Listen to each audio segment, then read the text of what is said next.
വീണ്ടും വാർത്തകളിലേക്കാണ്. കണ്ണൂർ നഗരത്തിൽ മയക്കുമരുന്ന് വേട്ട. 42 ഗ്രാം മെത്താഫിറ്റമിനുമായി തില്ലേരി സ്വദേശി ലുക്മാൻ മസ്റൂർ പിടിയിലായി.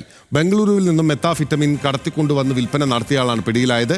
നിഖിൽ അളവൂർ വിവരങ്ങളുമായി നമുക്കൊപ്പം ചേരുകയാണ്. നിഖിൽ, ഇയാൾ സ്ഥിരമായി പരിപാടിയായിരുന്നു?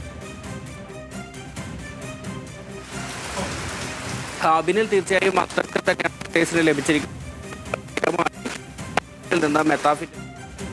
എന്നാണ് മനസ്സിലാക്കുന്നത്. അങ്ങനെ ഒരു രഹസ്യ വിവരമായിരുന്നു ഈ ഓണം സ്പെഷ്യൽ ഡ്രൈവിന്റെ ഭാഗമായി എക്സൈസ് സംഘത്തിന് ലഭിച്ചിട്ടുണ്ടായിരുന്നത്. അതിന്റെ ഭാഗമായാണ് കണ്ണൂർ നഗരത്തിൽ പ്രഭാത് ജംഗ്ഷൻ, പയ്യാമ്പലം, തില്ലേരി, കാനത്തൂർ തുടങ്ങിയ ഭാഗങ്ങളിൽ ഇന്നലെ വൈകിട്ട് ഇത്തരത്തിൽ വിശദമായ ഒരു പരിശോധനയിലേക്ക് കടന്നത്. ഈ പരിശോധനകൾക്കിടയിലാണ് തില്ലേരിയിൽ വെച്ച് ഈ ലുക്മാനെ പിടികൂടുന്നത്. ഇയാളിൽ നിന്ന് 42 ഗ്രാം മെത്താഫിറ്റമിനാണ് പിടികൂടിയത്.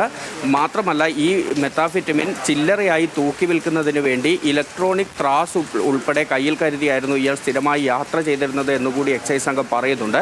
ഏതായാലും കണ്ണൂർ ജില്ലയിൽ ഇത്തരത്തിൽ ഈ രഹസ്യ വിവരങ്ങളുടെ ഒക്കെ അടിസ്ഥാനത്തിൽ വലിയ രീതിയിലുള്ള റെയ്ഡിലേക്കാണ് എക്സൈസ് കടക്കുന്നത്. കഴിഞ്ഞ ദിവസങ്ങളിലെല്ലാം തന്നെ ഇത് നടക്കുന്നുണ്ട്. ഓണം സ്പെഷ്യൽ ഡ്രൈവിന്റെ ഭാഗമായി കൂടുതൽ സജീവമായ കടക്കുന്നു.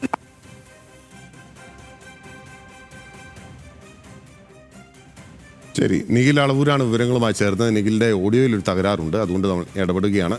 കണ്ണൂർ നഗരത്തിലാണ് മയക്കുമരുന്ന് വേട്ടയുണ്ടായിരിക്കുന്നത്. 42 ഗ്രാം മെത്താഫിറ്റമിനുമായി തില്ലേരി സ്വദേശി ലുക്മാനാണ് പിടിയിലായത്.